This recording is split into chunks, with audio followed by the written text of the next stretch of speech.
Okay. Hey everyone, thanks for tuning in. Thanks for watching. Thanks to my newest subscribers, and I thank all of my older subscribers who have put up with me for the past few years. I am doing a video today, sort of a continuation to a quick little video where you didn't see me, showing John Fogerty's Centerfield album being reissued. A little bit different packaging, which I'm going to talk about in just 1 minute. I don't have much information, if any. I have no release. There is no release date. I'm not even aware if they've actually even been pressed yet, because the information I have is that the exact color has not even been chosen, but it is going to be pressed on green vinyl. I'm hoping on black vinyl as well, because I like to get both. I'm assuming that it's going to be on black vinyl as well, but it's going to be pressed on green vinyl, limited numbers. So it'll be interesting to see what happens with if they decide to go black as well. So it's an iconic album. Everybody knows it. Everybody's at least heard the song Centerfield, but it's actually a good album all around. I'm not going to do the track listing. I just want to do this video to sort of just tell you what I know, which is very little. But I'm very excited about getting this. Unfortunately, like I said, we don't have an exact release date yet, so all of it's up in the air. Everything is pre-order right now. Limited numbers. I think it's low. It's really not that many. Let me see if I can actually right now see if I can.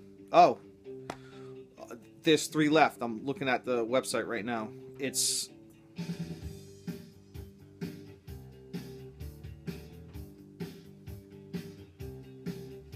literally right now. It's April, what's it, 11th? And it looks like there are just literally a couple left.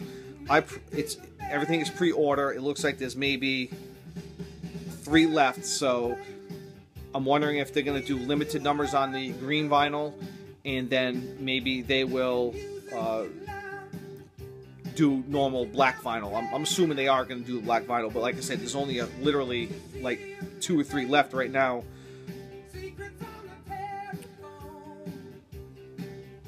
Let's show you. See if I can. There's a picture right there. And it shows black vinyl, so I'm guessing it's also going to be on black vinyl.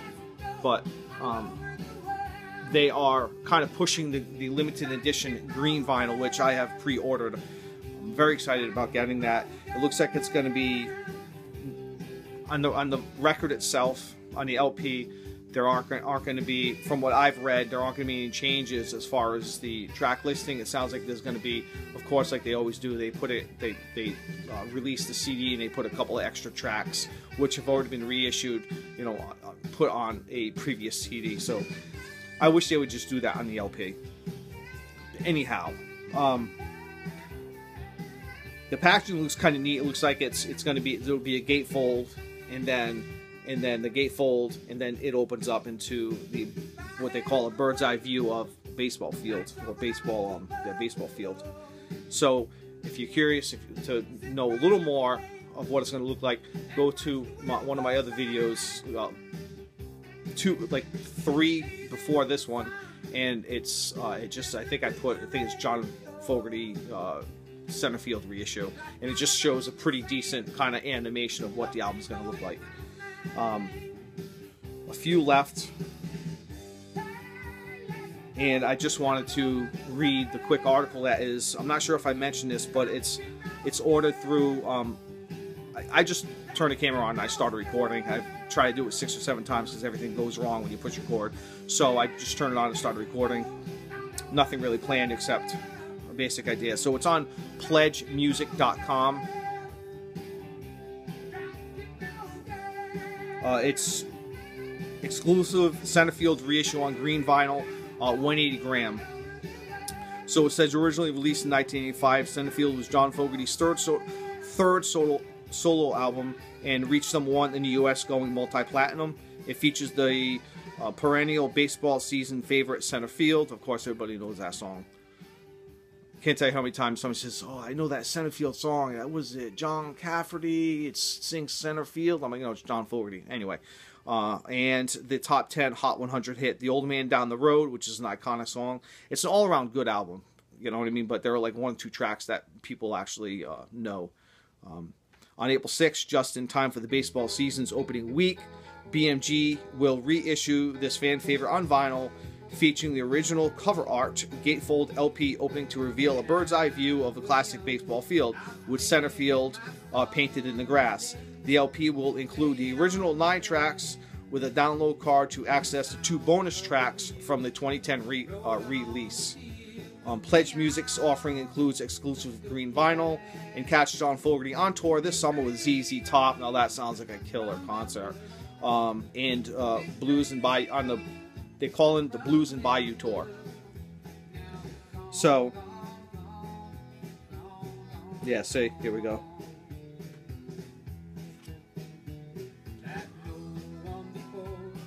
That's it right there, and it says 3 left right there, and that the other ones are sold out, but right there, these other ones were signed.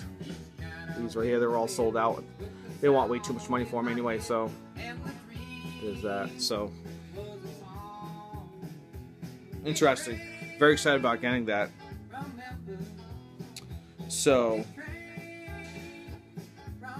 let's talk really quickly about the kids are playing over there.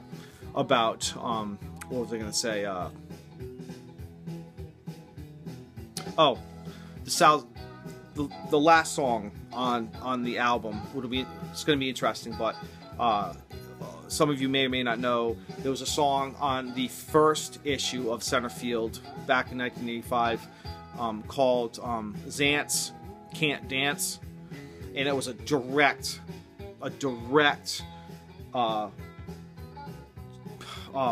I mean, it was a direct hit towards Sal Zance, of course.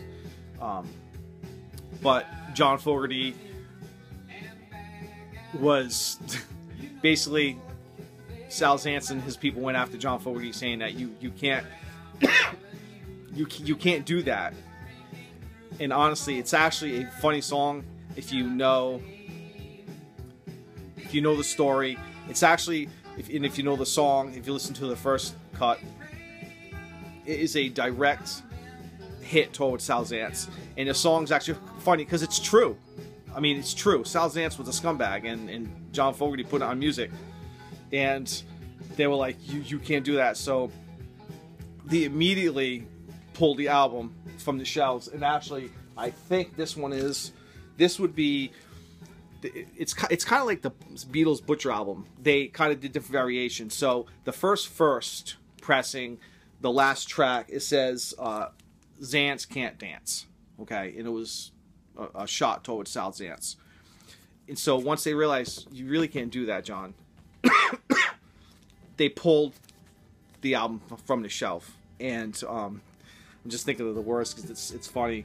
So they took it. The first thing they would do is they would take it and they would just put a sticker over it, and they changed it to Vans, V-A-N-Z, Vans Can't Dance, which is K-A-N-T-D-A-N-Z.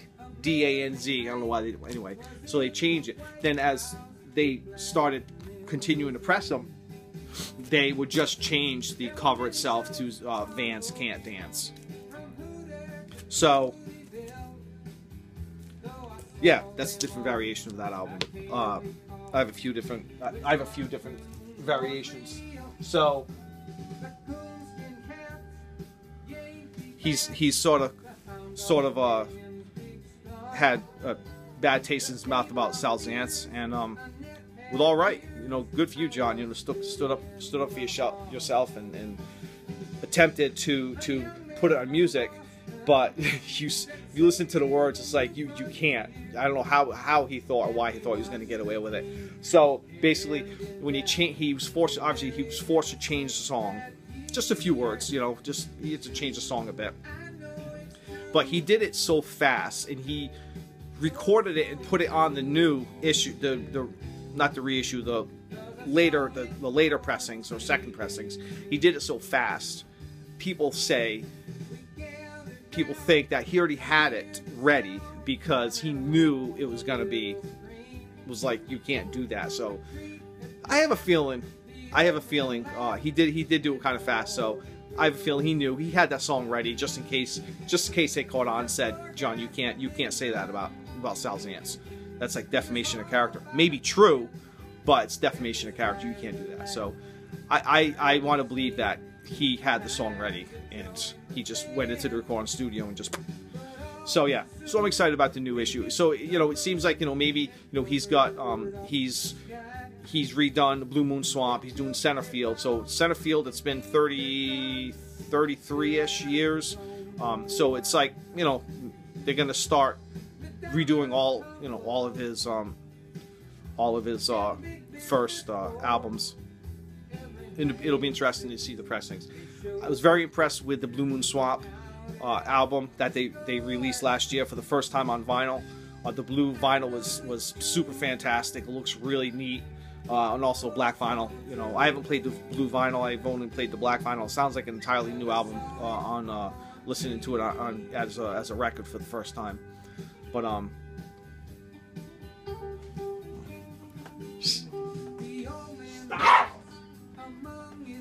alrighty.